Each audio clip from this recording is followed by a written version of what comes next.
la construction est loin d'être un long fleuve tranquille.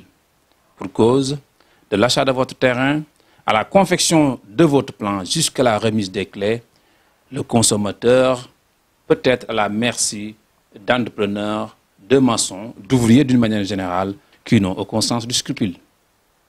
Heureusement qu'il existe encore aujourd'hui de nos jours des entrepreneurs professionnels, des ouvriers de bonne foi qui ont la main sur le cœur, qui peuvent vous permettre de mener à bien votre projet de vie. Malheureusement, en trouver, c'est comme si vous cherchiez une aiguille dans une boîte de foin. Bienvenue sur IK News, sur ce numéro consacré à la construction, les pièges à éviter. Pour avoir des éléments de réponse, nous avons donné la parole à 3 professionnels. Abdoul Kassé est le directeur général de la Banque de l'Habitat du Sénégal en France. Mais nous avons également donné la parole à M. Amady Dieng, qui est le directeur général de l'Agence de construction des bâtiments et édifices publics. Enfin, nous aurons les conseils M. Abdourahmane Baldé, qui est le directeur général d'AB Partners. Dans une dernière partie, nous revenons pour vous apporter quelques éléments de réponse de plus consacrés à l'importance de la signature d'un contrat et des clauses qu'il ne faut pas oublier. Merci et bienvenue sur ce numéro d'IK News. Nous sommes avec M. Abdoul Kassé, directeur de la Banque de l'Habitat du Sénégal. M. Kassé, bienvenue sur IK News. Merci Ibrahima, merci pour cette opportunité que vous nous donnez de pouvoir échanger avec en tout cas à tous les téléspectateurs de IK News, ceux qui les suivent aussi sur les réseaux sociaux. Donc, ce n'est pas la première fois que vous passez sur IK News, ça, on se rencontre souvent sur le terrain. Aujourd'hui, nous sommes là pour parler d'un sujet qui intéresse beaucoup de Sénégalais. Vous êtes une banque et vous avez l'habitude de financer des Sénégalais de la diaspora ou qui sont au pays, qui veulent construire. Et souvent, en discutant, il se trouve que beaucoup de Sénégalais rencontrent des difficultés sur le terrain. C'est-à-dire que vous avez obtenu votre financement, soit à travers la banque, soit à travers vos économies. Vous accordez votre confiance à un entrepreneur, un maçon, et souvent, ça se passe mal. Parce que, voilà, donc vous, en tant que professionnel, quels conseils pouvez-vous apporter aujourd'hui à ces Sénégalais lambda qui dépensent toutes les économies d'une vie pour construire, pour éviter des désagréments ou des tromperies? D'accord. Merci en tout cas pour cette question. Dans ce besoin d'accompagnement et de suivi, effectivement, la BHS a mis en place un processus.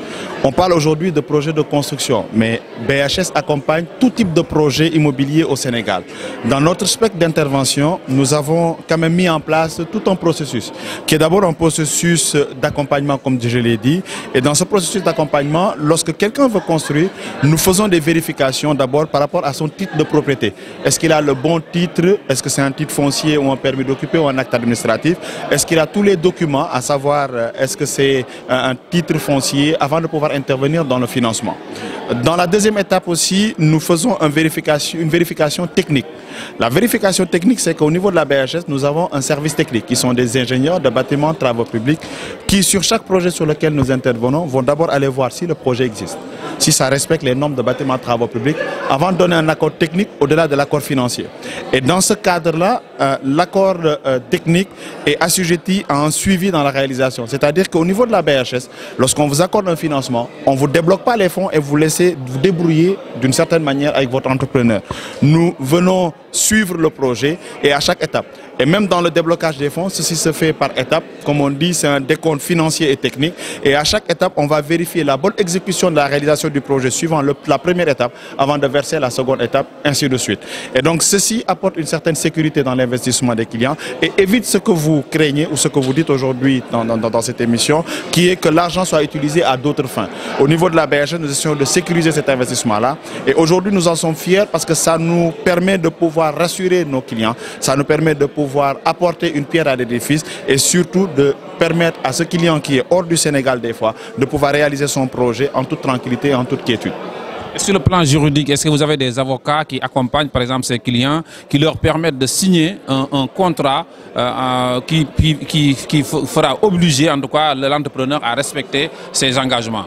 Alors, vous savez, lorsqu'on intervient dans cet accompagnement, on oblige en quelque sorte nos clients à disposer de ce qu'on appelle un contrat d'entreprise avec leur entrepreneur, qui définit les conditions d'intervention, qui sécurise même le prix.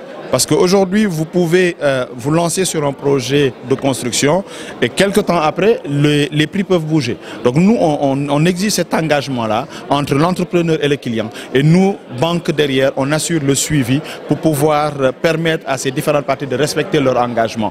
Effectivement, c'est un dispositif qui est très lourd, mais aujourd'hui, nous en sommes satisfaits. Ça permet d'une certaine manière à nos clients de pouvoir être rassurés. Et derrière, c'est ce qui fait aussi notre image. Aujourd'hui, quand vous regardez la BHS, nous sommes plus souvent associés à des promoteurs. Nous sommes souvent associés à des développeurs parce que les gens pensent que c'est nous qui réalisons, c'est nous qui construisons, alors qu'on ne fait que assurer le service technique derrière, le suivi technique dans la réalisation et ce qui nous apporte une satisfaction dans notre intervention. Merci M. Abdoul Kassé. Je rappelle que vous êtes le directeur de la Banque de l'Habitat du Sénégal. Merci en France. Merci de nous avoir accordé cet entretien. En tout cas, votre contribution sur ce sujet que nous tenons à cœur, que nous voulons développer pour permettre aujourd'hui aux Sénégalais ou même à d'autres nationalités d'éviter les pièces de la construction parce que de nos jours, beaucoup de personnes rencontrent des difficultés sur ce genre de projet. Merci. Parfait. Merci encore à vous et nous donnons encore une fois l'occasion et l'opportunité à tous nos compatriotes de venir nous retrouver dans nos différentes agences pour répondre à leurs besoins, mais c'est surtout pour apporter, comme je dis souvent, une pierre à l'édifice qui est le développement du Sénégal qui nous tient tous à cœur. Merci. Merci beaucoup. Merci. Je me nomme Hamadi Dien, je suis le directeur général de l'agence de construction des bâtiments et édifices publics. La question qui m'a été posée est relative aux dispositions à prendre pour non seulement construire un bâtiment qui respecte les délais et les normes de construction. Vous savez, un bâtiment obéit à des règles. Parce que celui qui prend l'engagement de faire un bâtiment, c'est qu'il a une idée de ce qu'il veut de son bâtiment. Il a un projet de construction d'un bâtiment pour son bien-être, pour sa famille, dans un environnement qui est conforme à ses ambitions. Et cela a des exigences. La première exigence que nous, en tant que techniciens, nous demandons, c'est que quand tu as ton projet de construction, va voir un architecte. C'est la première chose. L'architecte, c'est le maître d'œuvre. C'est lui qui va te dire le bâtiment que tu vas construire, ce que tu veux de votre bâtiment, voilà comment il faut le faire. La deuxième chose, une fois que le bâtiment est conçu par l'architecte et que maintenant tu vas aller vers une deuxième étape, la deuxième étape, c'est ce que nous appelons le bureau d'études. Le bureau d'études étudie la technicité, la solidité et tout ce qui concerne les fondations, tout ce qui concerne les lots techniques, courant, l'eau, ainsi de suite. Donc, il te permet de te dimensionner tout ton bâtiment en te disant le bâtiment que tu as proposé l'architecte, si tu veux avoir un bâtiment solide, un bâtiment qui respecte les normes, un bâtiment qui est ouvert à la lumière, qui est ouvert au vent, voilà comment il faut faire. Et quand le bureau d'études te fait l'étude technique, en même temps, il faudrait que tu penses, et c'est important, peut-être même avant les études techniques, de faire ce que nous appelons les études de sol. Parce que le sol où tu vas construire ton bâtiment, il faut qu'on sache quel type de sol. Il faut que tu saches quel est le type de sol que tu as. Parce que les fondations varient en fonction des sols.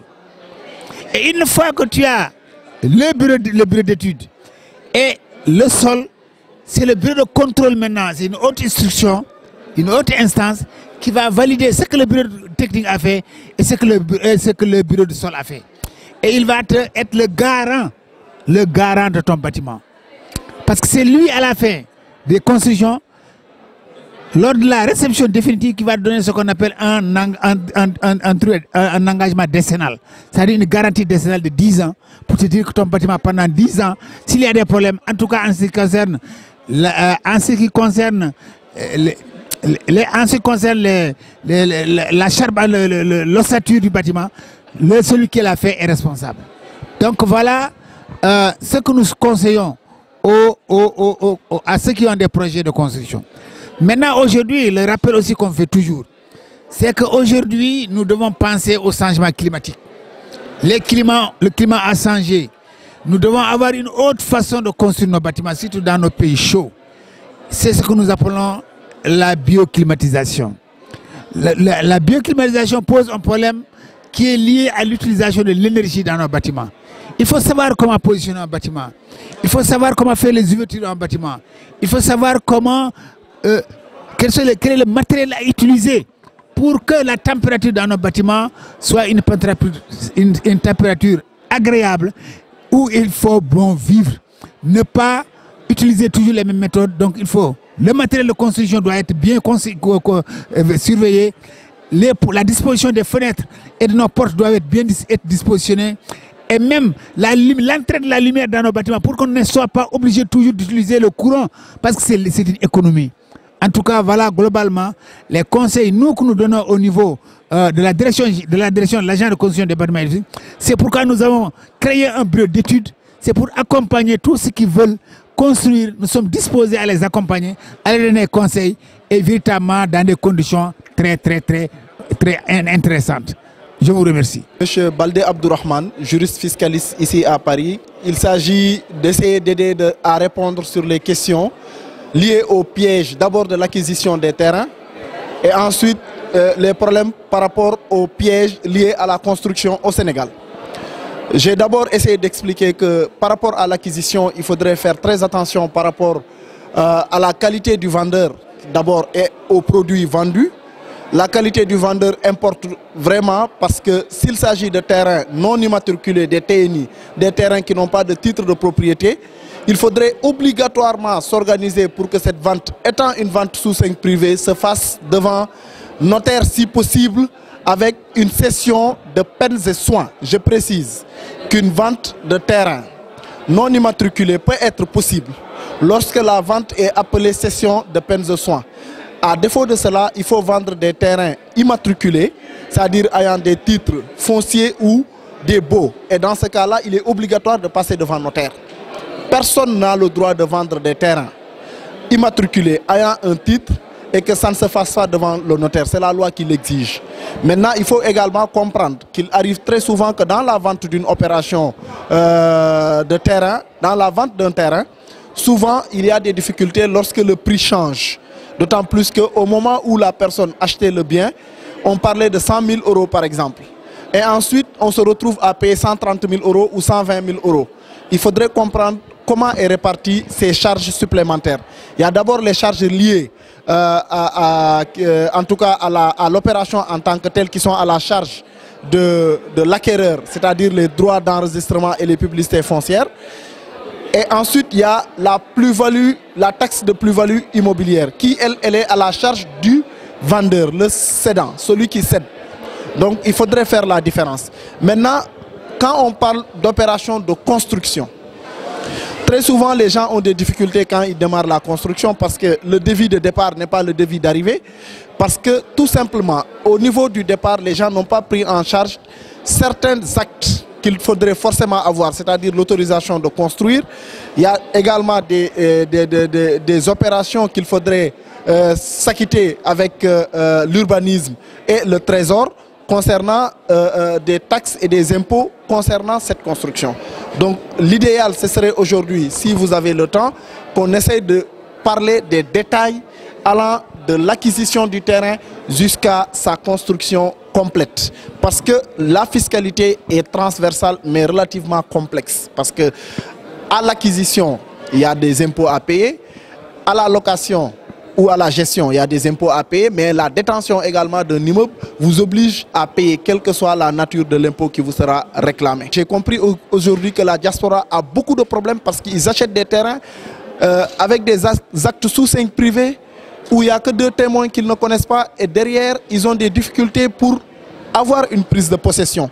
Donc pour éviter ces genres de risques, il est permis de faire des actes de cession à titre privé, mais il faut se garantir et se prémunir d'un certain nombre de garanties en enregistrant l'acte, en essayant d'avoir un extrait de plan cadastral et en essayant de travailler dans le sens de pouvoir payer la fiscalité requise pour les droits et taxes qui sont imposés quand il s'agit de propriété bâtie ou de propriété non bâtie ou d'insuffisamment bâtie ou relativement bâtie.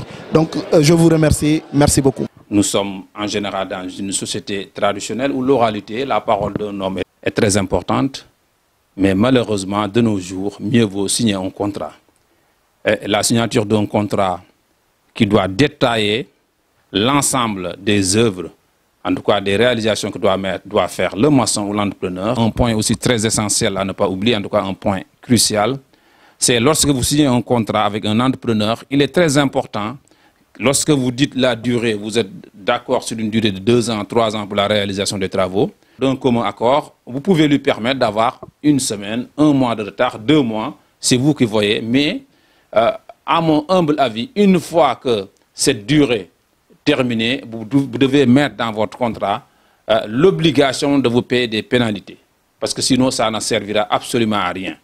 Mais si l'entrepreneur, le maçon, est conscient qu'il s'est engagé, si les 2 ans sont écoulés et 2 mois, tous les jours supplémentaires, il vous paye 50 000 francs de pénalité, ou vous enlevez sur son argent 100 000 francs par jour, ça peut vous aider et vous éviter en tout cas d'avoir des soucis. La plupart des cas, certaines partent sans finir les travaux et c'est à vous de vous démerder, de vous débrouiller pour trouver d'autres maçons. Mais en tout cas, c'est un véritable parcours de combattant. Nous espérons que ce sujet vous permettra, en tout cas, même s'il s'agit d'une seule personne, d'éviter les pièges de la construction et de vous permettre, en tout cas, de vous éviter de faire ce projet très important, tout un cauchemar sans fin. Merci d'avoir suivi ce numéro. À très bientôt sur un autre thème.